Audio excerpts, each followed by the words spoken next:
Hi, I'm Gino D'Acampo and welcome to There's No Taste Like Home. Today, I'm in the home of the Scousers, Liverpool.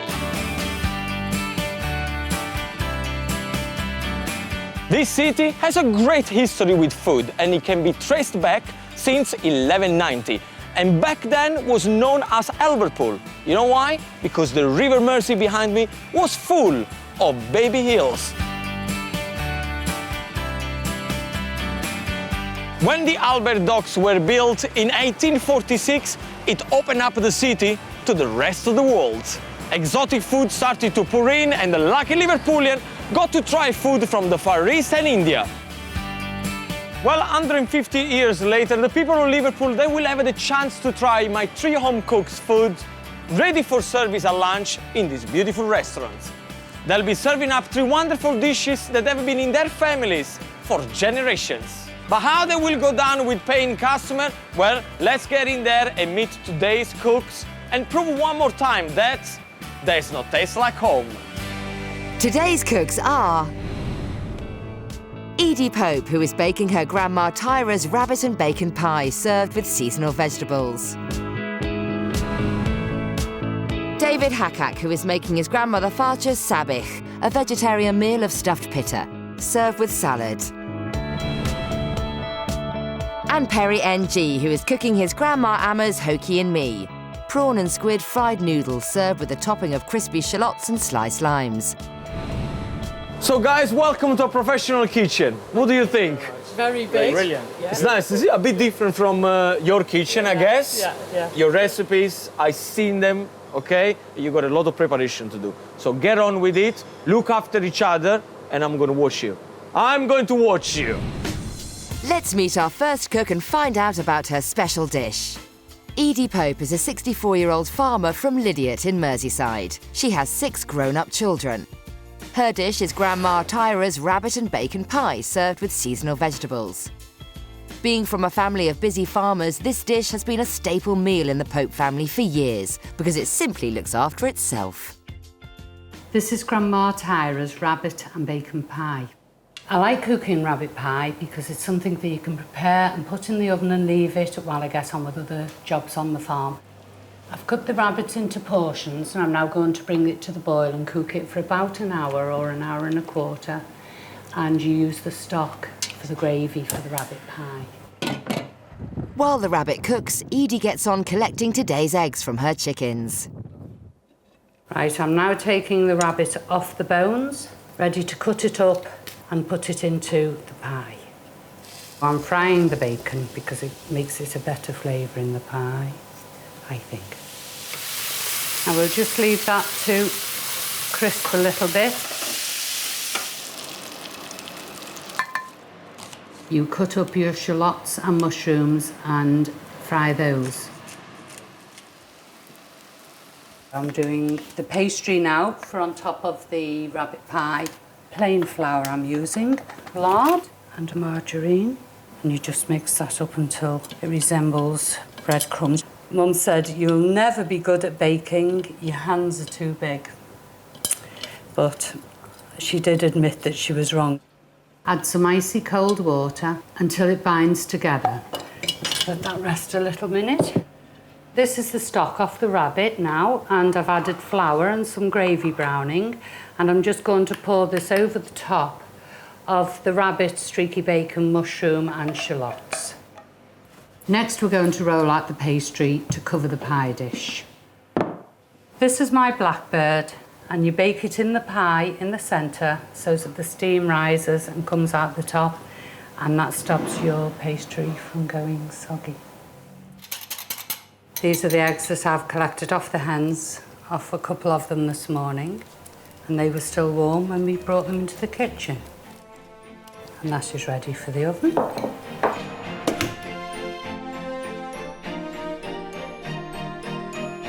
And now it's time to serve up. That's EDIE's Grandma Tyrer's rabbit and bacon pie served with seasonal vegetables, a dish that's steeped in rural England's heritage. So, EDIE, what should I know about your recipe? It started in the late 1800s with Grandma Tyrer, Louise Tyrer, when she used to do it for her family because she had 6 children.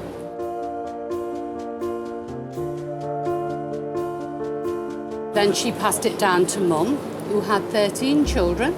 Wow. And of course, living on a farm, rabbits were readily available and we could get the vegetables easily enough to put everything in. When the rabbits arrived, it was my job to skin them and clean them and then joint them into a dish, and then Mum took over from there. Always home cooking. Nothing at all was bought. No fish fingers or frozen meals or anything. No, everything was home cooked.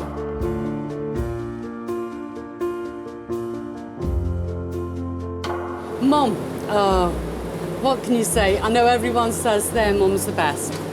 My mum was the best. Very strict parents, both of them. Bed at 7 o'clock, whether you liked it or not, but as she so rightly was proud to say, never a policeman knocked on our door. 3 years ago, she died. She had 57 grandchildren and 68 great-grandchildren. Amazing woman. Yes, yes, absolutely. How do you feel being in a professional kitchen? Because of course, you always cooked at home, your family around. All of a sudden, you're cooking with strangers in a kitchen that you don't know. We were used to cooking in volume. Friday night, would be like 6 apple pies, 6 rhubarb pies, if that was in season, It was a restaurant or something in your house. That's it. But my children also six know. Apple pies? Yes. But that's what you would need for the weekend, you see, for the desserts. So, Edie, what would it mean to you and to your family and to the dish to win today and be on a restaurant menu? It would be lovely because we are arable farmers and it blends in with farming because we have all our own vegetables to be able to add to the dish and just to keep it going for generations to come, hopefully. As people are learning now to cook instead of all these prepared meals, I think they will try things like this. So you're really doing it for your family, but also for all the farmers out there? Yes, yes. Edie begins preparing her dish by jointing the rabbits and lightly boiling them. She's already aware of the task that lies ahead. I've got an awful lot to do today, so time is very important. I like to be on time. So hopefully I can get the rabbits cooking and then prepare everything else. And once I know that sort of an hour to go, I know that everything will be right then. And it looks nice and it tastes nice. Come on, you're gonna have to agree with me. What an amazing recipe we had so far. But join me next. I have 2 more cooks to meet with amazing family dishes. David HAKAK is a 53-year-old psychologist who lives in Liverpool and describes himself as a bit of a joker. Today, he's cooking his grandmother Farcha's pitta stuffed with boiled eggs and aubergines and served with hummus and salad. Sabich is a popular dish in Israel that is traditionally eaten by Iraqi Jews on the holiest day of the week. This is how I make my grandma Farcha Iraqi Jewish dish called sabich. I'm starting by making the pita bread. I love cooking this dish because, first of all, this is what I'm used to have from back home when I was a child. My mother used to do it, to make it every Shabbat, every Saturday. We take 1 cup of flour, 1 spoon of dry yeast, 1 cup of warm water. To the second bowl, 2 cups of flour. You can tell that the yeast is starting to do its job. You are mixing 3 spoons of olive oil. Gradually, you add to the second bowl. There is nothing like playing with your hands. Really nice. You cover it, and then you leave it for another 2 hours. Right? While the dough is raising, you prepare the hummus. Well, Israelis will say this is their dish, which is incorrect because Egyptian will claim it's theirs, Iraqi will claim it's theirs. You know what? It's tasty. Who cares who claims it is? This was 1 cup of chickpeas. You have to boil it for at least 20 minutes. Then what I do, I dry it into the bowl. Put it in the mixer and gradually, right, we're adding garlic into the mix, drying a bit. Now you add the tahini. Then we're going to add it now, lemon. Actually, there is a phrase in Hebrew, It says limon, mosif hamon. Limon, lemon, mosif, add a lot. We're adding, and best ingredients for the hummus is cumin. You can use parsley. You mix for the last time.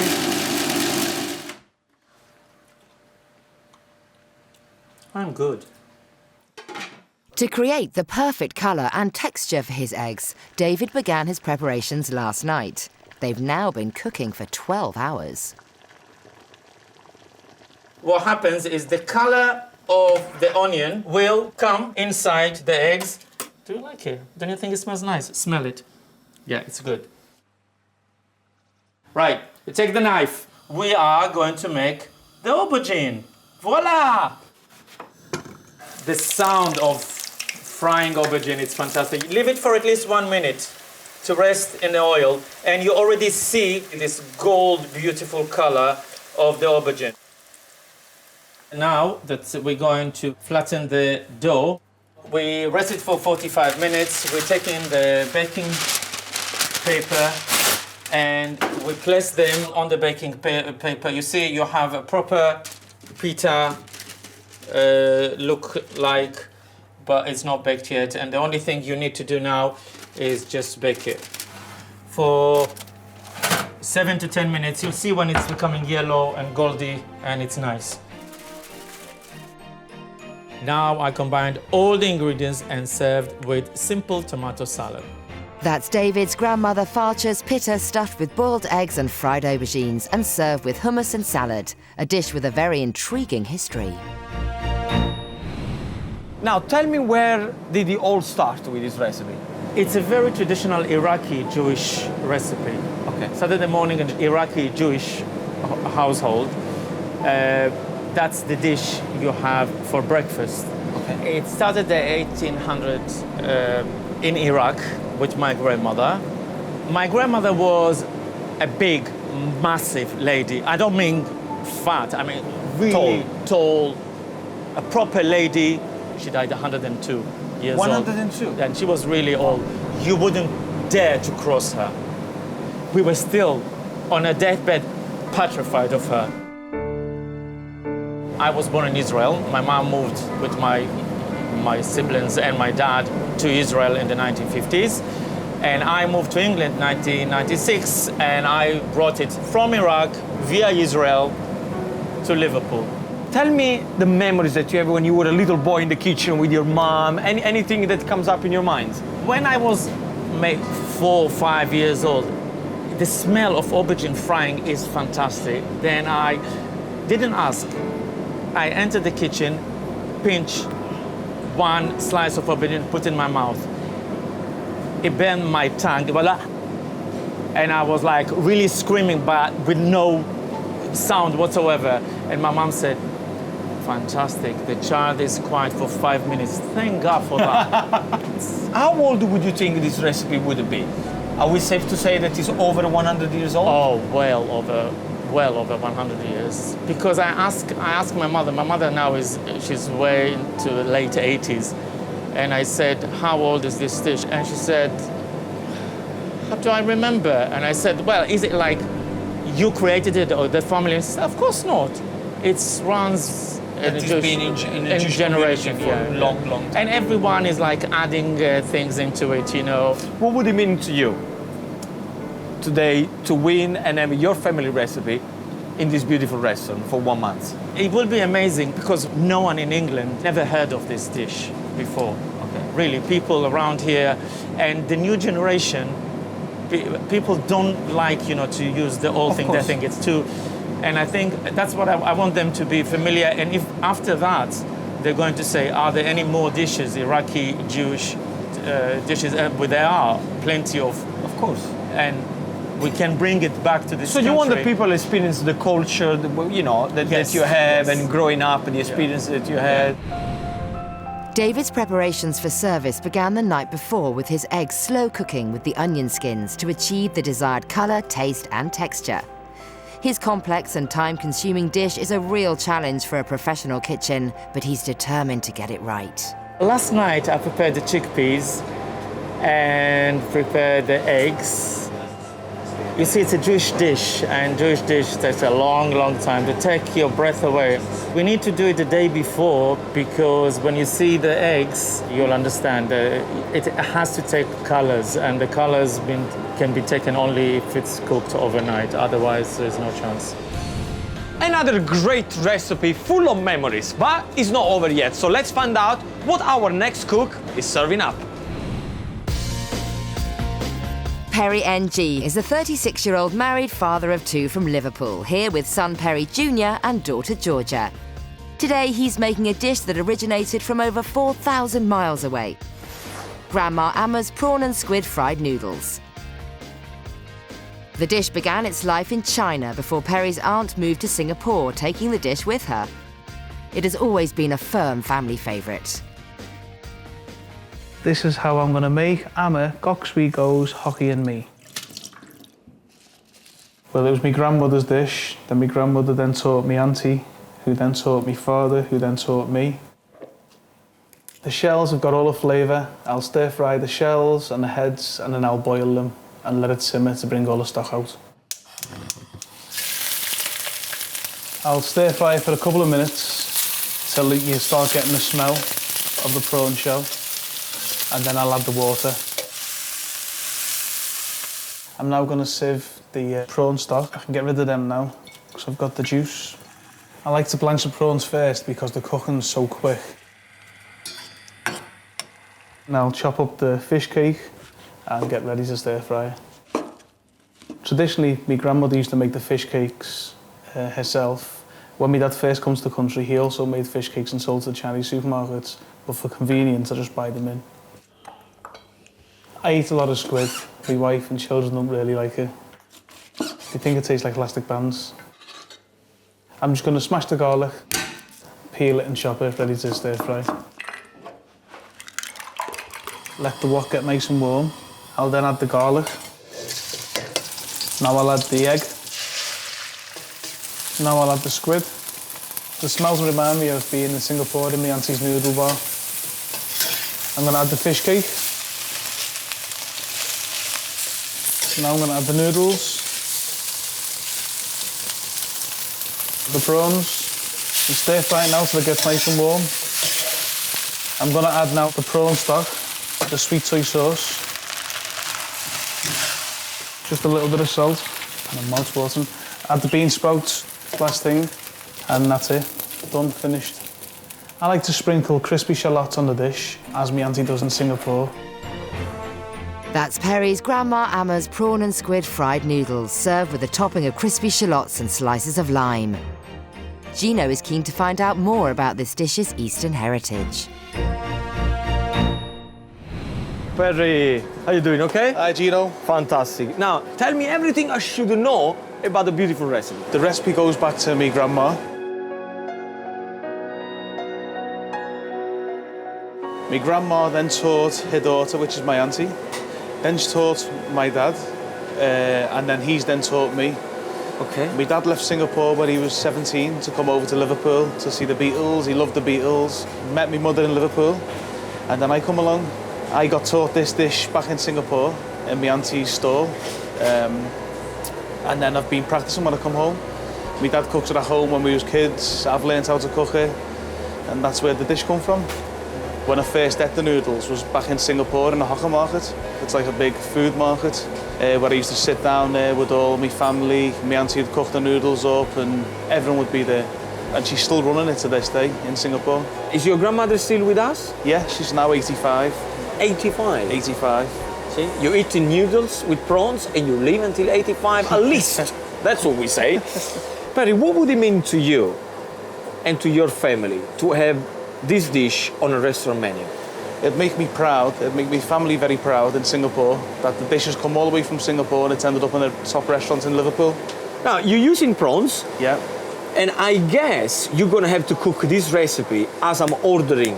Yeah, what I'm gonna do, well, get all the stock ready and everything, and then as you order, I'll be cooking dish by dish. It's a bit concerning to me because what about if I have 4 tables with 6 or 7 noodles? How are you gonna deal with that? I'll make 2 portions in each wok. You know, I'll trust you. Service is fast approaching, and with limited preparation time left, the pressure is rising for our 3 home cooks. In just over an hour, their dishes will be eaten by paying customers for the first time. Edie's rabbit and bacon pie is well underway, but she's concerned that the main ingredient of her dish might put the diners off. I'm worried about people thinking of rabbit pie as, oh, poor little bunny rabbit. It's a wild rabbit and they're specially farmed for cooking. If people will just give the dish a go and taste it, they'll be impressed how lean the meat is and how tasty it is. Meanwhile, David seems to be taking things in his stride. No worries, no fears. Everything is going... no, it's not. Yeah, everything going to plan. But thinks that he is entitled to a little more help. I'm a Jewish princess. I'm supposed to have someone to help me to do all this stuff. I'm not supposed to do it. I'm supposed to tell people how to do it. And Perry has almost finished his preparations. For him, though, the real challenge will come during service. Gino was saying that he's panicking a little bit because I've only got 3 minutes to cook from fresh onto a plate, out for service. I've got 2 woks, and Gino was saying, you know, I'm going to be under a lot of pressure. Scousers love a challenge. 3 wonderful recipes, and I'm sure their family, they will be so proud. But now we're gonna have to find out what our paying customers got to say. So join me next, because service is about to start. It's almost lunchtime, and the waiting staff are putting the final touches to the dining room for today's special service. In the kitchen, it's a hive of activity as our 3 home cooks make their final preparations. Just hoping that, you know, I can get everything done on time and it looks nice and it tastes nice. The food looks nice. I mean, all 3 dishes look really, really beautiful. Let's hope they taste as good as they look. I'm a bit worried about service because every individual dish has got to be fried. So once the preparation's done and the service starts coming in, that's when I'll start panicking. So Edie, what's happening here? I've made a gravy out of the stock of the rabbit. The mushrooms, bacon and shallot onions are all in there as well. Very nice. And it's now ready for its pie crust. Oh, look at that. This looks amazing. Try the gravy.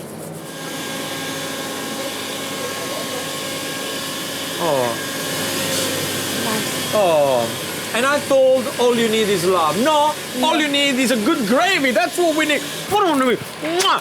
That's fantastic. So David, what's happening here? David, don't. What's happening here? I saw you kissing her. What about me? Why are you getting all jealous in the kitchen? You need to get on with the cook. All right. Mwah. Now, excuse me, this one.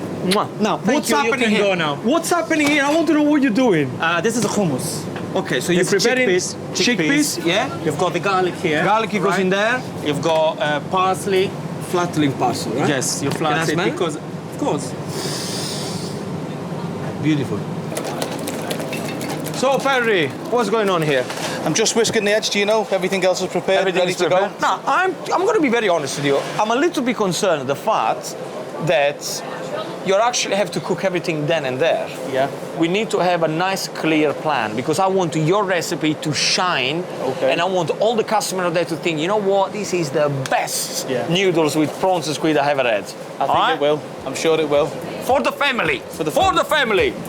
With a morning full of busy preparation, the hours have flown by. Outside, a queue of hungry diners have gathered, all eager to try the 3 historical dishes. It's the moment of truth for our cooks. The doors are opened and this restaurant is now ready for business. The customers in Liverpool are a discerning crowd, so our 3 home cooks will have to pull out all the stops to impress them. Now, we're going to start service in about half an hour time, okay? So it's very important that I need to see the final dish, the way you're going to present it to the customer. I have to see it. I have to taste it. I have to see the presentation, the way you're going to put it together. So I'm going to give you about 10 minutes. Fine. Can you please bring me your final dish on the pass so then I can taste it? Okay, so everybody in the station, okay, and bring me the dish, okay? Thank you. Whilst the cooks plate up their dishes, Gino heads front of house to meet a very special diner, Edie's extremely proud daughter. How are you? Are you okay? Yeah, Good. Good day so far? Yeah, gorgeous. He's working very hard, your mum in there. You know? Do you think she deserves to win? Yeah, definitely. Why? Because she is the most amazing person I've ever met. She's an amazing woman. I'll give you, I'll give you that. She's incredible. Worked so hard for everything that she's got, and she's fab. I'm going to start crying. But it's true. What would it mean to her to win today? I mean everything. Everything. I'm falling up. That's okay. It's fine. It's also the memory of your grandmother. I guess that's where it would come through. Everybody absolutely adores her. She communicates with people on every single level, from a child to adults to old people. She works hard in the shop. She just loves everybody. She's Wonder Woman. That's why I'm scared she's gonna hit me in the kitchen. That's why I'm trying to find out if she's gonna hit me in the kitchen. That's what I'm trying to find out. But I tell you what, I had a fantastic day with your mom today, and enjoy lunch. I didn't mean to make you cry. This is only joy. This is only joy. It's tears of joy, by the way. Tears of joy. And I'll see you guys later. Okay? Thank you. At the end of lunch service, Gino will award one dish the honour of being on this restaurant's menu for a month. His decision will look at three main criteria: cost of ingredients, preparation time in the kitchen, and the reaction of the diners. It's Gino's job to ensure that every dish that leaves the kitchen tastes delicious and looks stunning. First to take the taste test is Edie with Grandma Tyrer's rabbit and bacon pie served with seasonal vegetables. Very beautiful seasoned pastry. And the rabbit, oh yeah, tender, flakes away. You get the smokiness and the saltiness of the bacon coming through, which works absolutely beautiful. Now, this is one of the dishes that I can see why it's been in Edie's family for so long. Next, Gino will taste David's Grandma Farcha's Iraqi Jewish sabich, stuffed pita bread, hummus and salad. I think it's very pretty. Do I think there is an elegant way to eat this dish? I don't think so. Because if I come in a restaurant and I see this, there is only one thing that I want to do. Straight in. Oh.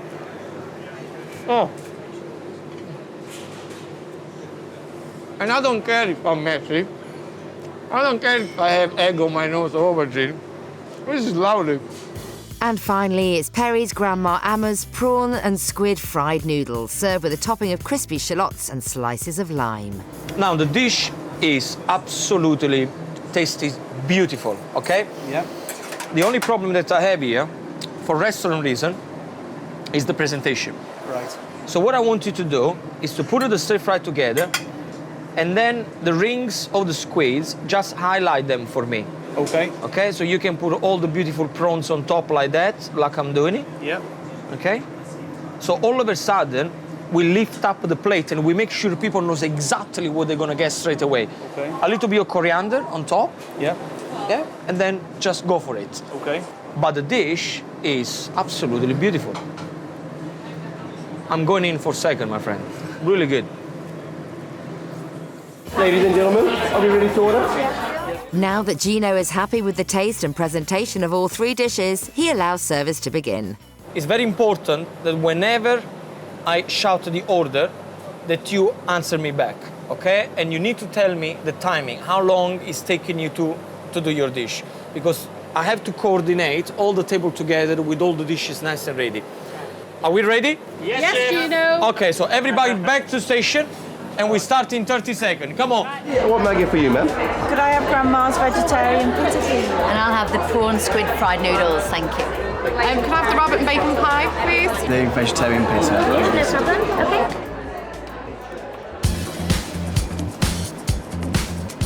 Okay, guys, first order is in. 1 aubergine, 1 noodle. Hello? Yes, Gino. Okay. Edie, this is for you. 5 pies. Okay, Gino. Okay? How long? 5 minutes.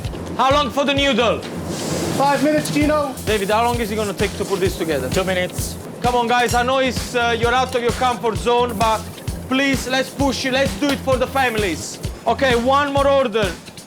2 more noodles. So you got 7 in total. Okay, guys, 2 aubergine, 1 noodle, 2 more pies. Okay, we are at the beginning of service. Everything is okay, really. I mean, David has got everything under control. Edie, the pie is very quick to put together. The only problem we're gonna have is with Perry's dish because it takes 5 minutes.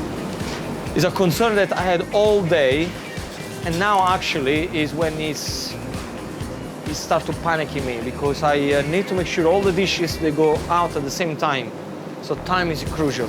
It's a little bit panicky now. I haven't got a clue what's going on. I just keep on hearing Gino going through me head.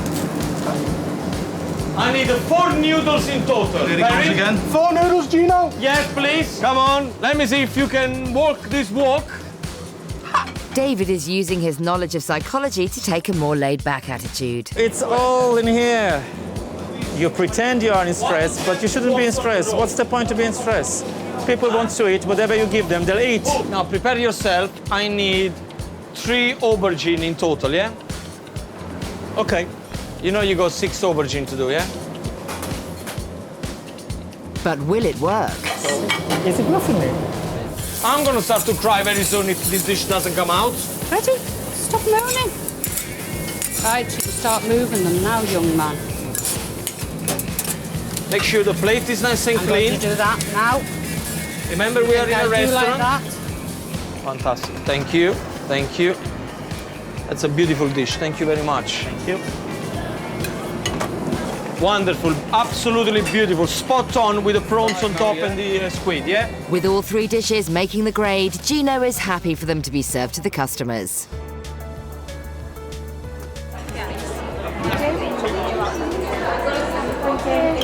Rain, yours. Oh, that looks very Rain nice. Is yours. Thank you. Back in the kitchen, Perry is really struggling to cook to order. Come on, Gino. Just wait a minute. The kitchen's full. Come on, 2 more. Pressure now, pressure. Come on. Hang on, Gino, hang on. Lime. Come on, let's work together. Okay, Gino. Perry's problems are seriously delaying service, so Gino asks David to help. How many do you need? 5. Okay. 5 pies. How long? 1 minute. Over in Edie's once calm and collected corner, she's now having her own kitchen drama with the rabbit pie. You must make sure that they look all exactly the same you gave it to me, yeah? Yeah. Here, look the problem here. You have the... That's look. not in the middle, is it? You need to make sure that the crust is on top of the pie, not the other way around. All right. This is not an upside-down rabbit pie. Okay. Gino is working very hard, I have to say. He shouts all the time. Very Italian thing. You got 4 aubergine, David. You say thank you. How long for these He's noodles? teasing me now. 2 pies. Make sure your plates are hot. They are hot, Gino. How long for the 1 noodle? 5 minutes, Gino. What, for 1? This service is proving to be tough for our cooks, but are the diners enjoying their lunches? I ordered the rabbit pie, and it's beautiful. The pastry is just so succulent. Meat, very well cooked. I've got the vegetarian pitta. It's lovely. It's really tasty. I've got the prawn and squid noodles, which looks fabulous and also tastes fabulous. It's got fried shallots on the top and the chilies, and it goes really well. Very nice, very nice, very nice. Guys, the dishes are looking absolutely beautiful, by the way. So you should be... Edie? Edie? The dish looks beautiful. Thank you. So well done. Thank you. Just give 1 more push, guys. Perry, I know that you're under stress, but for me, please keep smiling. All right? And 1 more push and then we're done. Service is nearly over, and they are all hoping that Gino will pick their dish to feature on this restaurant's menu for a month.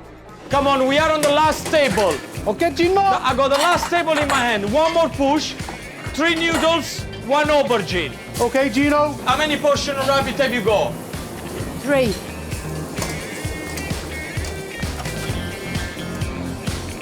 I'm good. Can I have 2 noodles? Yes, Gino. Come on.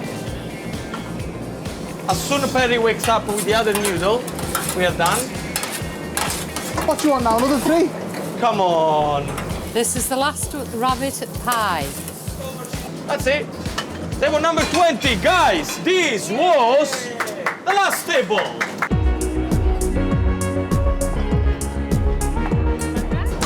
Well done. This was the last table.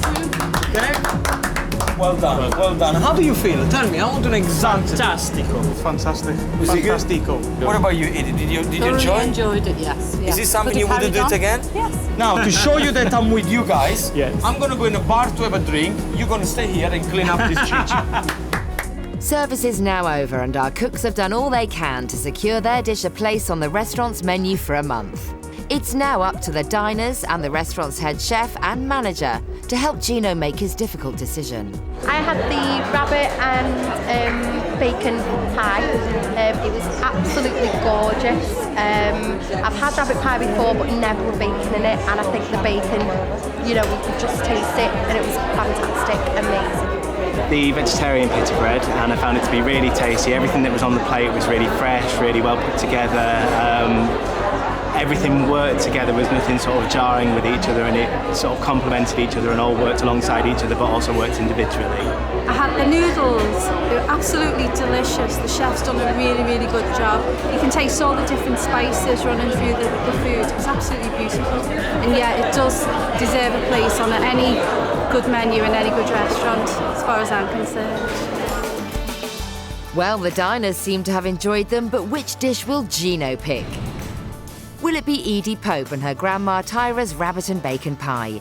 Served with seasonal vegetables, this recipe once fed a large farming family with all the ingredients available on the farm. What would it mean to you and to your family and to the dish to win today? Just to keep it going for generations to come, hopefully. As people are learning now to cook instead of all these prepared meals, I think they will try things like this. So you're really doing it for your family, but also for all the farmers out there? Yes, yes. Or will it be David HAKAK and his grandmother Farcha's Iraqi Jewish sabich? For generations, his family have held this vegetarian stuffed pitta with hummus and salad dear to their hearts. No one in England never heard of this dish before. And they're going to say, are there any more dishes, Iraqi Jewish dishes? Well, there are.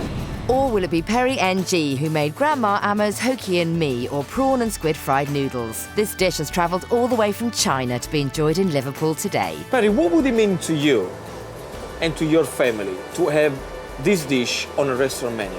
It'd make me proud, it'd make my family very proud in Singapore, that the dish has come all the way from Singapore and it's ended up in the top restaurants in Liverpool. So guys, did you enjoy your lunch? Yeah. They were good, were they? Let me tell you something, the 3 cooks, they worked really, really hard. Since very early this morning, the preparation was very hot in the kitchen. They worked really hard. So I would like to introduce to you my 3 home cooks. Please, guys, come in.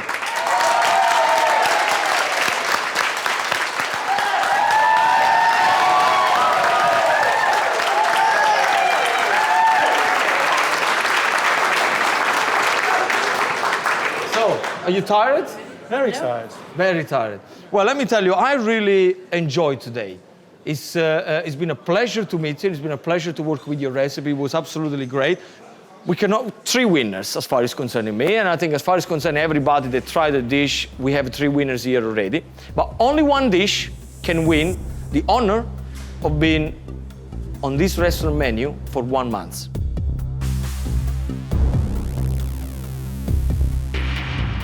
And the winner today of There's No Taste Like Home is...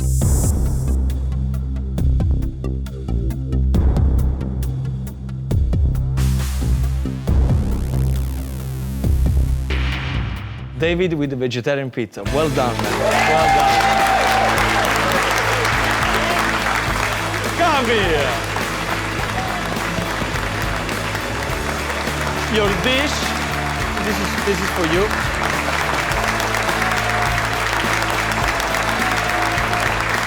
A worthy winner. I really didn't mind who won. I was happy to be a part of it. My mum, my dad, my brother, my wife, all the family will be really proud that I've done it, that I've had the bottle to come on and do it. Grandma probably would say, one, she would be very, very proud. but because she's coming from the old school and a man is not supposed to be a cook, then for her that would be very weird that a man can cook and actually win the competition. But it's fantastic, thank you very much. Cheers.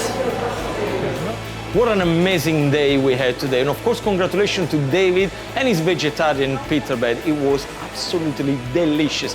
Now guys, don't forget to join me next time as I continue my journey across the UK to find more home cooks, all eager to prove that does not taste like home.